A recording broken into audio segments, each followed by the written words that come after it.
ကဲအားလုံးပဲမင်္ဂလာပါကျွန်တော်တို့2026 29ပေါ့နော်ဘောလုံးပွဲရာသီကကျွန်တော်တို့ဒီမနေ့ညပေါ့နော်ပရီးမီးယားလိပွဲစဉ်တွေမှာဆိုလို့ရှိရင်မနေ့ညအာဆင်နယ်ပွဲနဲ့စပြီဆိုတော့ဒီနေ့မှာလည်း9ပွဲရှိတယ်ဆိုတော့လောလောဆယ်စောဆုံးပွဲပေါ့နော်ဦးစီးတီဒါတန်တက်အသင်းနဲ့မန်ချက်စတာယူနိုက်တက်တို့ပွဲစဉ်ရှိပါတယ်ဆိုတော့ကျွန်တော်တို့ဒီနေ့ပရီးမီးယားလိ9ပွဲလေးပေါ့နော်ကျွန်တော်အချင်းချုပ်လေးဒါသုံးသပ်ပေးပါမယ်ဆိုတော့နောက်ရက်တွေလည်းကျွန်တော်တို့အဆင်ပြေလို့ပေါ့နော်ကျွန်တော်ပွဲတိုင်းဒီမှာသုံးသပ်သွားပါမယ်ရှေ့ရက်တွေတော့လာလီဂါပွဲစဉ်တွေပဲဒါရှေ့တစ်ပတ်မှာစခဲ့တာဆိုတော့ကျွန်တော်ဗီဒီယိုတွေပါတိတ်မလုပ်ဖြစ်ဘူးပေါ့နော်ကျွန်တော်မှရွေးချယ်မှု free tip ရွေးချယ်မှုလောက်ပဲရှိတယ် Telegram channel မှာတော့ပုံမှန်တင်ပြတယ်မှလည်းကျွန်တော်နေ့တိုင်းပွဲရှိတဲ့နေ့တိုင်းရွေးပြတယ်ပေါ့နော်ဆိုတော့စလိုက်ပါမယ်ဆိုတော့ Hull နဲ့ Manchester United ကကျွန်တော် January နေ့လောက်မှာကြည့်တော့ပေါ့နော်တစ်လုံး30 40ဝန်းကျင်ပဲရှိတယ်ပေါ့နော်တစ်လုံး30ရှုံး40ရှုံးဝန်းကျင်ရှိတယ်မနေ့ကတော့တစ်လုံး80ရှုံး80ရှုံးလောက်ထိတက်တယ်ဒါဒီနေ့မနက်ပေါ့နော်ဒီနေ့မနက်ကနေအခုဒါညနေခင်းပွဲစကန်ဒီအချိန်ထိတစ်လုံး90ရှုံးတစ်လုံးရှုံးဝန်းကျင်ရှိတယ်ပေါ့နော်ဆိုတော့ကိုပေါင်းစီရတယ် 3D ဆိုတော့ United အနေနဲ့ကတော့မှန်ပါတယ်ဒါပေးတင်ပေးထိုက်တဲ့ဇီတန်တစ်ခုမှတော့ရှိပါတယ်တစ်လုံး30ရှုံးတော့ကျွန်တော်သိမကြိုက်ဘူးဒါပေမဲ့အခုတစ်လုံး90ရှုံးကတော့ United တေချာပေါက်နိုင်မယ်ပေါ့နော်ကျွန်တော်ကတော့Z2 လောက်တော့ United သွားလိုက်မယ်လို့ထင်တယ် Hull City ကဘာလို့လဲဆိုအားအနည်းဆုံးအသင်းများဒီ market value ပါညာဒီ Premier League အသင်းတွေထဲမှာလည်း market value ရတွေရောအနည်းဆုံးအသင်းပေါ့နော်ဆိုတော့အင်အားနည်းတယ်တန်းပြန်စင်မှုလည်းများမယ်လို့ထင်တယ်ဆိုတော့ဒီပွဲကတော့ရိုးရှင်းမယ်ကျွန်တော်တို့ဒီအစောပိုင်းပေါ့နော်ဒီရာသီအစ round 1 2 3လောက်ကတော့ကျွန်တော်တိတ်ပြီးတော့စန့်ကျင်လို့မကောင်းတဲ့ပွဲတွေရှိတယ်တချို့အရန်တိတိကျကျကြေးပြောနေတဲ့ပွဲတွေပါတွေကတော့စန့်ကျင်ပါပဲပေါ့နော်ကျွန်တော်ဥပမာ Racing နဲ့ Villarreal တုန်းကလိုမျိုးဗျာလာလီဂါမှာပြီးခဲ့တဲ့ဂျားရက်မှာပြီးခဲ့တဲ့တနင်္ဂနွေမှာလာပြီးကန်သွားတဲ့ပွဲဆိုတာ Villarreal ကြေးပြောတယ်ကျွန်တော်တို့ Racing နေတယ်ပေါ့နော်ဒါမျိုးပွဲလေးတွေလည်းရှိပါတယ်ဆိုတော့လောလောဆယ်အပေါ်ကြေးတွေမှန်နေလို့ကတော့ကျွန်တော်တို့ကရွေးရမှာညကလည်းကျွန်တော်တို့ Arsenal ရွေးတယ်အဆင်ပြေတယ်နိုင်တယ်ပေါ့နော်ဆိုတော့ဒီပွဲလည်းကျွန်တော် United Z2 လောက်တော့သွားလိမ့်မယ်လို့ထင်တယ်9အောက်တော့ထိန်းရင်လည်းထိန်းသွားလိမ့်မယ်ပေါ့နော်ကျွန်တော်ထင်တာကတော့ Z2 လောက်သွားလိမ့်မယ်လို့ထင်တယ်ကန်ဆိုးမှဒါတော်တော်ကြီးဟိုဘက်ကလည်းပိတ်ကစားမှဒါ United Z1 လောက်နဲ့ရပ်သွားနိုင်မယ်အနေထားမျိုးတော့မြင်တယ်နိုင်တာကတော့နိုင်လိမ့်မယ်ဆိုတော့ကျွန်တော်ဒီပွဲမှာ United ကိုပဲကျွန်တော်ကတော့ရွေးချင်တယ်ပေါ့နော်ဆိုတော့ risk အများများပါတယ်အောက်တင်းနေပေါ့နောက်တစ်ပွဲအနေနဲ့ကကျွန်တော်တို့ Everton နဲ့ Crystal Palace ပေါ့နော်ဒီပွဲကတော့ဒါကျွန်တော်တို့10ခွဲပေါ့နော်မြန်မာစံတော်ချိန်10ခွဲမှလာမဲ့3ပွဲတွေကတပွဲပေါ့ဗျာဆိုတော့ Everton Crystal Palace ကကျွန်တော် Everton 50ရှုံးပေးတယ်ကိုပေါင်းဒီနှလုံး85ပြရှုံးလောက်ပေးထားရပေါ့နော်ဆိုတော့ Everton အနေနဲ့ကတာမန်အဖြစ်ကြည့်ရင်တော့ပေးတင်ပေးထိုက်တဲ့ဈေးတော့ပေးထားတယ်ဒါပေမဲ့လည်းကျွန်တော်မြင်တာဒီနှစ်သင်းPremier League ပြီးခဲ့တဲ့ယာတီstanding အရပါညာဆိုလို့ရှိရင် Everton အနေငယ်ပိုတာပေါ့နော်ပြီးတော့ Crystal Palace ကနီးပြအပြောင်းလဲတွေပါတယ်လှုပ်ထားတဲ့အပေါ်မှာတကယ်ဆိုလို့ရှိရင် Everton အနေနဲ့ဒါတန်းတူတဲ့အသင်းတွေဆိုပေမဲ့ပေါ့နော်အိမ်ခွင်းအားသာချက်နဲ့သူ level 50ပေးတင်ပေးထိုက်တဲ့အတိုင်းပေးထားတယ်ဒါပေမဲ့နိုင်မှုလိုအပ်တဲ့ဈေးတန်းတစ်ခုတော့ဟုတ်မနေဘူးလို့ကျွန်တော်ယူဆတယ်ဆိုတော့တေးလောက်ပဲသွားမယ်လို့ထင်တယ်ပြီးတော့ဂိုးပေါင်းအောက်လည်းကျွန်တော်ကြိုက်တယ်1-1ပေါ့နော် Everton တော်တော်နိုင်သွားလဲ 1-2 ထပ်မပို့ဘူးပေါ့ဗျာကျွန်တော်ကတော့1-1လောက်ပဲသွားလိုက်မယ်လို့ထင်တယ်ဒီနှစ်သင်းမနစ်ကလည်းဒီဂိုးပေါင်းစီပြပြော့လေးတွေနဲ့ဂိုးပေါ်ခဲ့တာတွေပေါ့နော်ဆိုတော့လက်ရှိမှာလည်းနှလုံး80ရှုံးပေါ်လို့ရတဲ့ဂျီမျိုးဒါပေမဲ့လည်းကျွန်တော်ကတော့ဒီနှစ်သင်းကိုကျွန်တော်ဒါ9အောက်ကြိုက်တယ်မနေ့ညကကျွန်တော်တို့ဘတ်တက်ဆိုစီတက်ကို9အောက်ရွေးခဲ့တဲ့ဖောင်မျိုးပေါ့ဗျာဒီနှစ်သင်းဆိုလည်းထိတိုက်တွေးဆုံမှုတွေမှာဂိုးပေါင်းစီတွေဂိုးတွေပေါ်တာရမ်းများတယ် Everton Crystal Palace ကလည်းပေါ်တိုင်းလည်းဂျီပြော့တွေနဲ့ပေါ်တာများရပေါ့နော်ဆိုတော့ဒီပွဲလည်းနှလုံး80ရှုံး85ပြရှုံးပေါ့နော်90နားတော့ကတ်တယ်ဒါပေမဲ့လည်းကျွန်တော်9အောက်ကြိုက်တယ်ဘော်ရီယာဆိုကျွန်တော် Crystal Palace ကြိုက်တယ်ပေါ့နော်ပြီးလို့ရှိရင်ကျွန်တော်နောက်တစ်ပွဲတန်းတက်လာတဲ့အပြင် Ipswich နဲ့ Sunderland ဒါဒဲလောက်ပါပဲဘော်ဒီဈေးရအောင်နော်Sunderland ကတော့ပပလေးကောင်းထွက်တယ်9ပြ10ပြဝင်းညင်ပေါ့နော်ကိုပေါင်းစီနှလုံး50ရှုံးဆိုတန်တက်အတင်3သင်းရှိရဗျမနေ့ကကိုမန်ထရီက Arsenal ကိုရှုံးတယ် Hull City United မှာလည်း Hull City ကရှုံးမှုများတယ်ဆိုတော့ဒီလို formula လေးအရဆိုရင်တော့ဒီ Ipswich Town တန်တက်အတင်တသင်းကတော့ကျွန်တော်တို့ဂျေးအောင်အောင်နိုင်မနိုင်တော့ဂျေးအောင်တင်တယ်ပေါ့နော်ဒီပွဲကတော့သူနိုင်မှလည်းဂျေးအောင်မှုများတာပေါ့ဘာလို့လဲဆိုဂျေးက draw လောက်ပဲဆိုတော့ကျွန်တော်ကတော့အိမ်ဝင်ဖြစ်တဲ့ Ipswich Town ကျွန်တော်အနေငယ်ကြိုက်တယ်လူခေါ်ထားတဲ့အနေထားတွေဘာတွေလဲတိတ်တော့မစိုးလာဘူးလို့ကျွန်တော်မြင်တယ်ပေါ့နော်ပြီးတော့အိမ်ဝင်ပြအသင်းကြီးတွေနဲ့လည်းမဟုတ်ဘူးဒါအလဲလက်အသင်းပေါ့နော် Sunderland နဲ့ကျွန်တော်တို့ကန်ရမယ့်အနေထားမှာသူ့အနေနဲ့တမတ်လောက်တော့ယူထားနိုင်တယ်သူတို့အဆင်ပြေတာပေါ့ဗျာနောက်ပွဲအသင်းကြီးတွေနဲ့ကြာရင်တို့က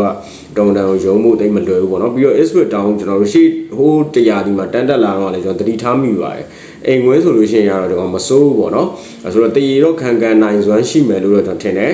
ဆန္ဒလန်ကကြတော့ထွေထူးပြောင်းလဲထားတာမရှိဘူးကစားသမားတွေပါထပ်ခေါ်ထားတာလည်းတိတ်မရှိဘူးမနစ်ကလူစင်းနဲ့ပဲသူတို့ဆက်သွားဖို့များတယ်ယူရိုပါလိဘာညာလည်းသူကန်ရဖို့လည်းရှိတယ်ပေါ့နော်ဒီယာဒီမှာနည်းနည်းအားနည်းချက်ပြန်ရှိလိမ့်မယ်လို့ထင်တယ်ဆန္ဒလန်နေတယ်ဆိုတော့ဒီပွဲမှာလည်းဝေးဝင်းလည်းဖြစ်နေတယ်ကျွန်တော် Ipswich Town အိမ်ဝင်းမှာတော့ဆန္ဒလန်နိုင်ဖို့မလွယ်ဘူးလို့ပဲကျွန်တော်ယူဆတယ်ဆိုတော့ Ipswich Town body ကြိုက်ပါတယ်နောက်တစ်ပွဲက Nottingham Forest နဲ့ကျွန်တော် Leeds နဲ့ပေါ့နော် level 30ရှုံ Nottingham Forest ပေးတယ်ကိုပေါင်းစီနှလုံး65ပြရှုံပေါ့နော်ဒီနေ့တင်းလည်းမနစ်ကတွေ့တော့ဂိုးတွေပါများထားတယ်နေထားရှိရယ် Forest ကွင်းမှာ Forest နိုင်တယ် Leeds ကွင်းမှာ Leeds နိုင်တယ်ဆိုတော့လက်ရှိနေထားရတယ်ကျွန်တော် Forest ပဲကြိုက်ပါတယ်ပြား30ပဲကျွန်တော်ရင်းရမယ်ထင်ပါတယ်တည်ရင်နဲ့အနိုင်ပေါ့နော်ဟိုနီးပြအပြောင်းလဲလေးတွေရှိတယ်ဘာလို့နီးပြအပြောင်းလဲပေါ်မှာကျွန်တော် Forest ကိုကြတော့ဘာလို့ကြိုက်လဲဆိုတော့ Forest ခေါ်ထားတဲ့နီးပြတွေကျွန်တော် Crystal Palace ကိုပြီးခဲ့တဲ့ယာဒီမှာဒါကျွန်တော်တို့ Europa League တွေဘာတွေမှာConference League လာမသိဘူးပေါ့နော်အဲဆိုအဆင်ပြေအောင်လုပ်ပေးခဲ့တဲ့နီးပြပြီးတော့အိမ်ဝင်းကောင်းတယ် Crystal Palace ဆိုလည်းမနစ်ကအိမ်ဝင်းရလက်တွေကိုကြည့်လိုက်ရင်မစိုးဘူးလို့ကျွန်တော်ကတော့မြင်တယ်ဆိုတော့လက်ရှိ Nottingham Forest နဲ့ Leeds နဲ့မှာလည်းကျွန်တော်တို့ဒါ Crystal Palace နီးပြကိုခေါ်ယူထားတဲ့ Nottingham Forest အနေနဲ့အိမ်ဝင်းမှာရှုံးပွဲတော့ကြုံရလိမ့်မယ်လို့သိမထင်ဘူးပေါ့နော် Leeds ကလည်းကျွန်တော်တို့ကောင်းတာတော့ကောင်းပါတယ်ဒါပေမဲ့အဝေးကွင်းကတော့နည်းနည်းအားနည်းချက်ရှိလိမ့်မယ်လို့ကျွန်တော်မြင်တယ်ပေါ့နော်ဆိုတော့ Nottingham Forest body ပဲကျွန်တော်ကြိုက်ပါတယ်ပြား30ပဲကျွန်တော်ရင်းရမယ်လို့ယူဆပါတယ်နောက်တစ်ပွဲကကျွန်တော် Brentford နဲ့ Spurs ပေါ့နော်Brentford ကဒီ80ရှုံး65ပဲရှုံး80ရှုံးလောက်ပေးထားတယ်ကိုပေါင်းစီ3ပေါင်း30ပေါ့နော်ဒီနေ့တင်းက